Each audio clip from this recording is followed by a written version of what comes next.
বিনিয়োগের সকল ধরনের আলোচনা ও তথ্য নিয়ে আমাদের প্রতি কর্মদিবসের আয়োজন নিটল টাটা এশিয়ান ইনভেস্টমেন্ট অনুষ্ঠানে আপনাদের স্বাগত। আর আপনাদের সাথে আছি আমি সোহেল এইচ। দর্শক, বাংলাদেশের অর্থনীতির গতি প্রকৃতি বহুলাংশে নির্ভর করে থাকে রাজনৈতিক স্থিতিশীলতার উপর। আপনারা ইতিমধ্যে জেনেছেন মাওলানা দেলোয়ার হোসেন সাঈদীর আপিলের রায়কে ঘিরে আজ এবং আগামী রোববার হরতাল দিয়েছে জামায়াত ইসলাম। আর এরকম রাজনৈতিক পরিস্থিতিতে আমাদের অর্থনীতির গতি প্রকৃতি কেমন হবে তাই আমাদের আজকের আলোচনার বিষয়। স্টুডিওতে এখন অতিথি হিসেবে আমাদের সাথে আছেন জাতীয় পার্টি চেয়ারম্যান উপদেষ্টা শামীম হায়দার পাটোয়ারি এবং সাবেক এমপি গোলাম মাওলা রনি। আপনাকে আমাদের স্টুডিওতে আমন্ত্রণ। আপনার কাছে আমার প্রথম প্রশ্ন, দেশের সার্বিক অর্থনৈতিক পরিস্থিতি এখন কেমন যাচ্ছে?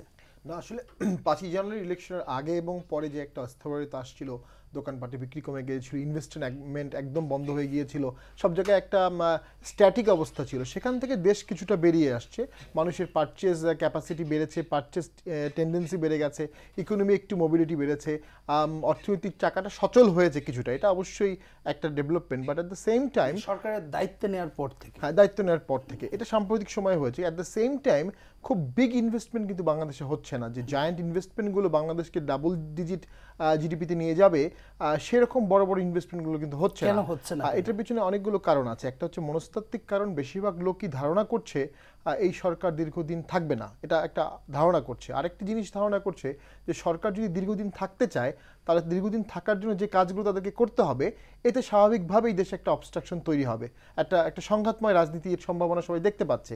ঠিক এই সংঘাতময় পরিস্থিতিতে মানুষ স্বাভাবিকভাবেই তার টাকাটা তার নিজের কাছে রাখতে চাচ্ছে। তো একদিকে যেমন দেশের ইনভেস্টররা ইনভেস্ট করছে না, অ্যাট দ্য সেম টাইম এই আশঙ্কার কারণে বিদেশ থেকেও বিগ বিগ ইনভেস্টমেন্টগুলো আসছে না। যদিও জাপান, জার্মান এবং চায়না আরও কয়েকটা দেশ এগিয়ে আসছে, বাট আমার কাছে মনে হচ্ছে এখনও ঠিক ইকোনমিকে ডাবল ডিজিটে নিয়ে যাওয়ার জন্য আমাদের যে টার্গেট, যেটা আমাদের স্বপ্ন যে আমরা ডাবল ডিজিটে যাবো জিডিপি, এটার জন্য যে জায়েন্ট ইনভেস্টমেন্টগুলো দরকার, যে ম্যাসিভ পার্টিসিপেশন দরকার, সেটি কিন্তু বাংলাদেশে আমরা দেখতে পাচ্ছি না। আরেকটি জিনিস আমি বলতে চাচ্ছি, সেটি হচ্ছে আমাদের এখনও এই 16 কোটি লোকের মধ্যে যে ইকোনমিক মোবিলিটি, যে স্বস্তিটা, অনেকের মধ্যেই টাকাটা ব্যাংকে রেখে দেওয়া বা সেফে রেখে দেওয়ার মধ্যে একটা টেন্ডেন্সি দেখা যাচ্ছে। অর্থাৎ মানিটাকে যে মার্কেটে আমি সার্কুলেট করব, মোবিলিটি করব, মুভ করাবো, যত মানি সার্কুলেট হবে তত বেশি এটা প্রফিট হবে, তত বেশি ট্যাক্স সরকার পাবে এবং ট্যাক্সটা আবার ঘুরে জনগণের কাছে আসবে। এটাই অর্থনীতির একটা সিম্পল চাকা। এটি কিন্তু বাংলাদেশে এখনো দৃশ্যমান হচ্ছে না। এবং 5ই জানুয়ারি ইলেকশনের আগে আগে দেখা গেছে যে আগের 4-5 বছরে বোর্ড অফ ইনভেস্টমেন্টে যে পরিমাণ কোম্পানি রেজিস্টার্ড হয়েছিল, তার থেকে লাস্ট ইয়ারে কিন্তু কম হয়েছে।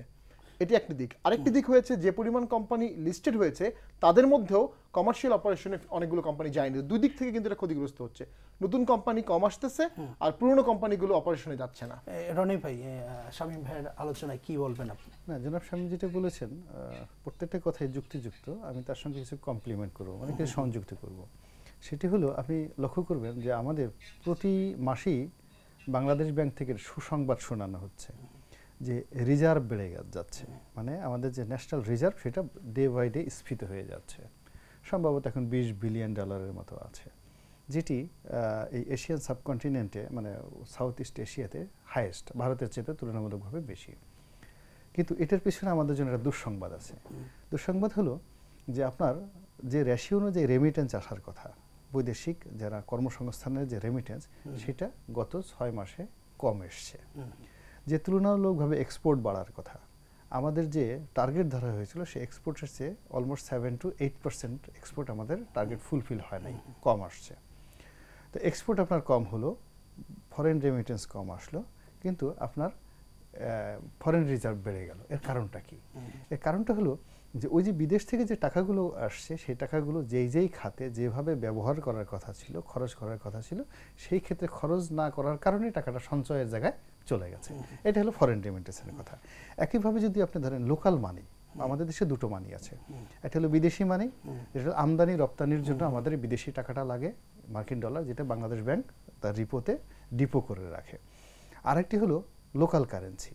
তো লোকাল কারেন্সি, সোনা দানা, এগুলো বাংলাদেশ ব্যাংকটা রিজার্ভ করে ইন্টারন্যাশনাল মনিটারি অর্গানাইজেশন একটা নিয়ম অনুযায়ী লোকাল টাকা ছাপায়। সেই লোকাল টাকাটাও প্রত্যেকটা ব্যাংকে এত বেশি পরিমাণ বেড়ে গেছে যে আপনি চিন্তা করবেন যে আজ থেকে 6 মাস আগে, অর্থাৎ 5ই জানুয়ারির আগে আপনি যদি কোনো ব্যাংকে টাকা রাখতে যেতেন, তাহলে কাড়াকাড়ি লেগে যেত যে আমাদের ব্যাংকে টাকা রাখেন।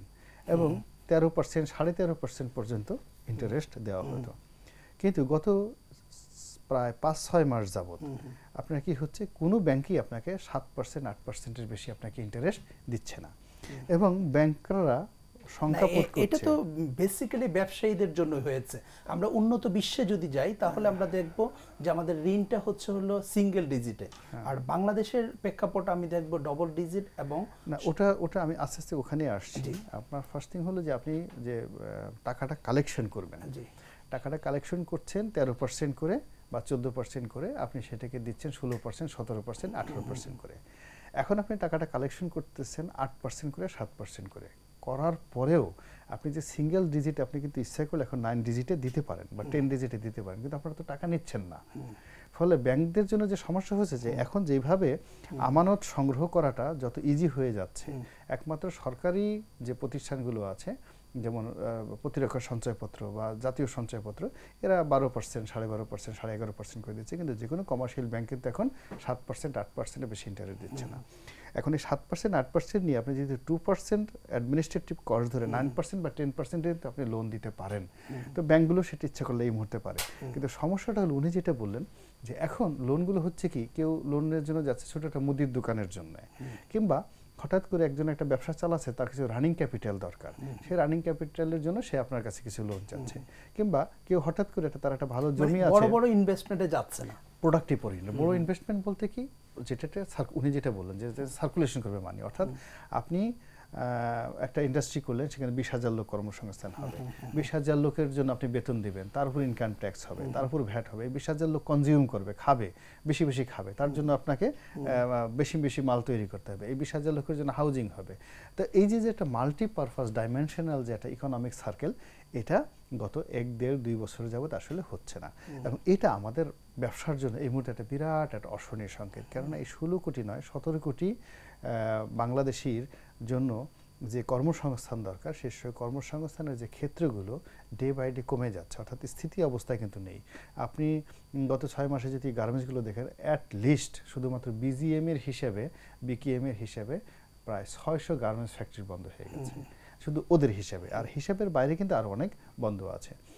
এটি কি আমাদের রাজনৈতিক অস্থিতিশীলতার জন্য হচ্ছে? হ্যাঁ, রাজনৈতিক অস্থিতিশীলতা, রানা প্লাজার ধ্বংস, তারপরে ইন্টারন্যাশনাল ব্র্যান্ডিং এর ক্ষেত্রে বাংলাদেশের যে ইমেজ, সেই ইমেজ সংকট হচ্ছে, প্লাস যখন এই রাজনৈতিক অস্থিতিশীলতার বাইরে গিয়ে যে প্রোডাক্টিভিটি দেওয়ার কথা, সেটা ব্যাংকিং সেক্টরে কিছু প্রবলেম, ইকোনমিক কিছু প্রবলেম, অনেক ব্যাংকে এলসি করতে পারতেছে না, অনেক ব্যাংকগুলোকে, অনেক প্রতিষ্ঠানগুলোকে যে ধরনের ব্যাকআপ সাহায্য দেওয়ার দরকার সেটা দিতে পারছে না, প্লাস অনেক বড় বড় ব্র্যান্ডিং বায়ার যারা আছে, যারা বাংলাদেশের নাম শুনলে তারা বলছে যে তোমাদের দেশে গণতন্ত্র নেই, তোমাদের দেশে রানা প্লাজা ধ্বংস হয়ে যাচ্ছে, তোমাদের দেশে শ্রমিক ইউনিয়ন করা হয় না, এরকম বিভিন্ন রকম যে কথাবার্তাগুলো বলা হচ্ছে, এগুলো কূটনৈতিক বিভিন্ন লেভেলে কারণে। রাইট। আচ্ছা শামীম ভাই, আজকে এবং আগামী রোববার হরতাল ডেকেছে জামায়াতে ইসলামী।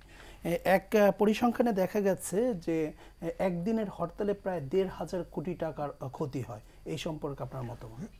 এটা আসলে ক্ষতিটা 1,500 কোটি টাকা দৃশ্যমান হচ্ছে, আর দৃশ্যমানের বাইরে কিন্তু অনেক ক্ষতি হচ্ছে। যেমন অনেক ভাই চমৎকার বললেন ব্র্যান্ডিং এর কথা, তখন বাংলাদেশের ব্র্যান্ডিংটা হচ্ছে কি সারা পৃথিবীতে কিন্তু আর কোথাও এখন হরতাল হয় না।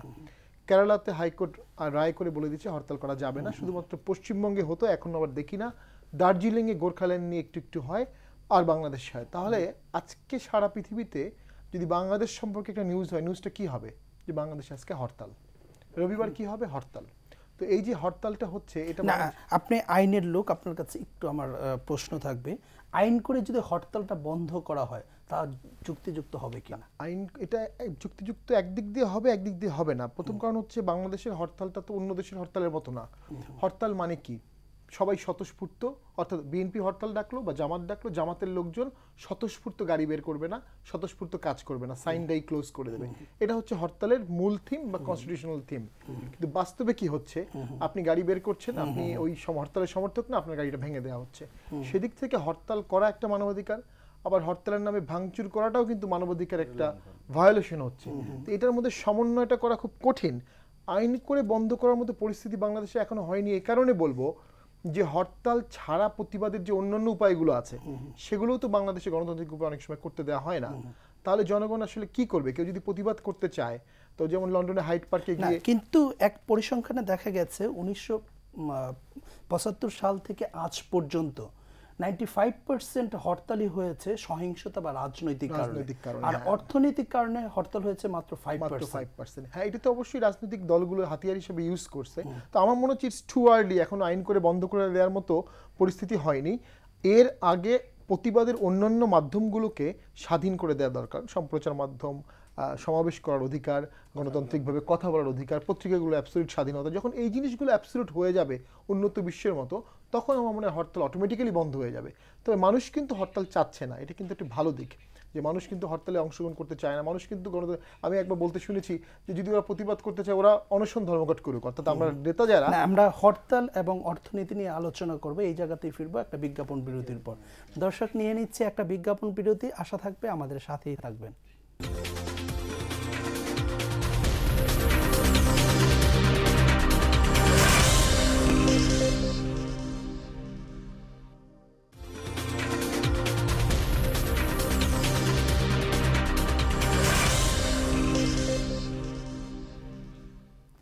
ফিরে এলাম বিরতির পর, আর আপনারা দেখছেন নিটল টাটা এশিয়ান ইনভেস্টমেন্ট। আপনাদের সাথে আছি আমি সোহেল এইচ।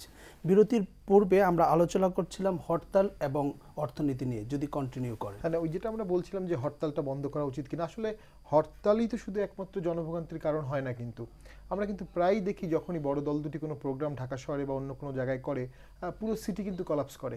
কিছুদিন আগেও আওয়ামী লীগের প্রতিষ্ঠা বার্ষিকী হলো, আমরা অনেক শ্রদ্ধা জানাই, কিন্তু সেদিন কিন্তু সারা ঢাকার মানুষ খুব সাফার করেছে। ট্রাফিক জ্যাম, অন্য সময় রাস্তার অর্ধেক ধরে মিছিল হচ্ছে। তো এইসবের বিষয়েও তো কন্ট্রোল করা দরকার, জনভোগান্তিটা আমরা প্রিভেন্ট করব। হরতাল অবশ্যই থাকা উচিত গণতান্ত্রিক দিক থেকে, কিন্তু এটা কিভাবে অপারেশন হবে সে বিষয়টা আলোচনা করা যেতে পারে। আরেকটা সার্ভেতে আমি পড়েছি, ডেমোক্রেসি ওয়াচে, অনেক পুরনো সার্ভে 2002 সালের, তো সেখানে তারা বলেছে যে হরতালে সাফারিংসটা যেটা হয় জনগণের, সেটার জন্য 32% লোক মনে করে যে যারা হরতাল ডেকেছে তাদের কারণে তারা ভোগান্তির শিকার হয়, আর 20% লোক মনে করে আইন শৃঙ্খলা বাহিনীর কারণে তারা ভোগান্তির শিকার হয়। অর্থাৎ আগের দিন রাতেই আইন শৃঙ্খলা বাহিনীর দোকান আগেই বন্ধ করে দিচ্ছে, কিছু অ্যারেস্ট হয়, কিছু হ্যারাসমেন্ট হয়, কিছু নিরীহ মানুষকে সাফারিংস করা হয়। এসব কিছু মিলাই কিন্তু সমস্যাটা একমুখী সমাধান করলে হবে না, একটা মাল্টি ডাইমেনশনাল সমাধান কিন্তু প্রয়োজন। এই বিষয়টাই না, ধন্যবাদ ব্যারিস্টার শামীমকে। ধন্যবাদ এই কারণে, বেসিক্যালি মানে তিনি যার উপদেষ্টা, আমাদের সাবেক রাষ্ট্রপতি এরশাদ সাহেব হরতালের দ্বারা সবচেয়ে বেশি ক্ষতিগ্রস্ত একজন মানুষ। এবং এরশাদ সাহেব সবসময় কিন্তু যে হরতাল আইন করে বন্ধ করা হোক, এটা দীর্ঘদিন যাবত তিনি বলে আসছেন 91-এর পর থেকে। তা সেখানে তার একজন উপদেষ্টা হয়েও তিনি আইন করে পুরোপুরি বন্ধ করার ব্যাপারে মতামত না দিয়ে, যেটা তুলনামূলকভাবে গণতান্ত্রিক হওয়া উচিত, সেভাবে বলেনের জন্য তাকে ধন্যবাদ জানাচ্ছি। আমার কাছে যেটা মনে হচ্ছে, যে কোনো আইন সমাজে গ্রহণ করার জন্য, বাস্তবায়ন করার জন্য একটা মাইন্ড সেট আপ দরকার হয়। তো মানুষের যদি আইনের ব্যাপারে মন এবং মানসিকতাটা পর্যাপ্তভাবে প্রস্তুতি না থাকে, তাহলে আপনি যত আইনই করুন না কেন, সেই আইনের সফল বাস্তবায়ন হয় না। আমাদের দেশে কিসের হরতালের আইন করবেন? আমাদের দেশের রাজনৈতিক কালচারটা হলো যে আপনি ভদ্র ভাষায় কথা বলবেন, আপনি যদি মিনমিনিয়ে কথা বলেন বলবে তোর কোনো শক্তি নেই। হ্যাঁ, আপনি যদি একটা ব্যানার নিয়ে দাঁড়ান, পুলিশ এসে আপনাকে আচ্ছা মতো লাঠি পেটা করে তাড়িয়ে দেবে, বলবে তোর কোনো শক্তি নেই। কিন্তু আপনি যদি প্রতিবাদ মুখর হয়ে দাঁড়িয়ে বোমা মারেন, আপনি যদি 10-12টা গাড়ি ভেঙে দেন, বলবে বাপের বেটা কাজ একটা করেছে, হ্যাঁ এর দ্বারা কিছু একটা হবে দেশে। তো এই যে, এবং আপনি দেখেন এখন বিএনপি কিছু করতে পারছে না বা কিছু করছে না, সমস্ত রাজনৈতিক কর্মকাণ্ড বন্ধ। ফলে সরকারি দলের যারা বিভিন্ন মুখপাত্র আছেন, তারা গাল ঝুলিয়ে, মুখ ঝুলিয়ে, ঠোঁট ঝুলিয়ে বলতে চাইছে তোমাদের দ্বারা হবে না, আন্দোলন তো তোমরা জানো না, আন্দোলন কিভাবে করতে হয় আওয়ামী লীগের কাছ থেকে শিখে যাও। হ্যাঁ, অর্থাৎ তারা বারবার প্রভোগ করছে যে তোমরা হরতালের আগে গাড়ি পোড়াও, বড় কিছু করো, আর আমরা তোমাদেরকে ওই একটা ডলা দিয়ে দিই, ছেঁচা দিয়ে দিই। না, ওয়াল স্ট্রিটের একটা তথ্য আছে, এবছর হরতালের কারণেই প্রায় 53,900 কোটি টাকা আমাদের ক্ষতি হয়েছে। না, এটা ওয়াল স্ট্রিট বলতে পারে, এটা ওরা বিদেশ থেকে করে কি আমাদেরকে অপদস্থ করার জন্য বা আমাদেরকে উপরে দেখানোর জন্য আমরা একটা বোকা জাতি, এটা দেখার জন্য বিশ্বের বিভিন্ন লোক বিভিন্ন রকম সার্ভে করে বাংলাদেশ সম্পর্কে। আপনি অবাক হয়ে যাবেন, সরকারের সাথে 5টা বছর ছিলাম, ওইরকম বেশিরভাগ সার্ভের সাথে কিন্তু বাস্তবতা মিল নেই। আমাদের দেশের অর্থনীতি, আমাদের দেশের রাজনীতি পুরোটাই আসলে মেড ইন বাংলাদেশ টাইপের। এখানের ওয়াল স্ট্রিটে বসে এদেশের ইকোনমি পরিমাপ করার মতো অবস্থা নেই। আপনি কি দেখেন আমেরিকাতে, যেখানে 4%-এর বেশি জিডিপি হচ্ছে না, তা আমাদের এত হরতাল, অবরোধ, রাজনৈতিক সহিংসতা, এত কিছুর মধ্যে আমরা 6.5% করলাম কি করে? এটা ওরা কিন্তু এখনো গবেষণা করে বের করতে পারছেন। It is totally different. কিংবা যারা জীবনে বন্যা দেখে নাই, ঠিক আছে, হ্যাঁ, যারা জীবনে কোনোদিন জোয়ার কিভাবে আসে তারা দেখে নাই, তারা বাংলাদেশের কিভাবে বন্যা নিয়ন্ত্রণ করা হবে সেই ব্যাপারে তারা মাস্টার প্ল্যান তৈরি করে। ফলে ইতিহাস কিন্তু আসলে ওইরকম হবে না। আমার একটা ব্যাপার হলো, না, আপনি এই বিষয়টা যখন বললেন যে ওয়াল স্ট্রিট আমি বাদ দিলাম, হরতালের ফলে আমাদের কি বহির্বিশ্বে আমাদের ইমেজ ঘাটতি হচ্ছে না? হ্যাঁ, অবশ্যই ইমেজ ঘাটতি হচ্ছে, কিন্তু একটা ইমেজ তাও ঘাটতি হতো না।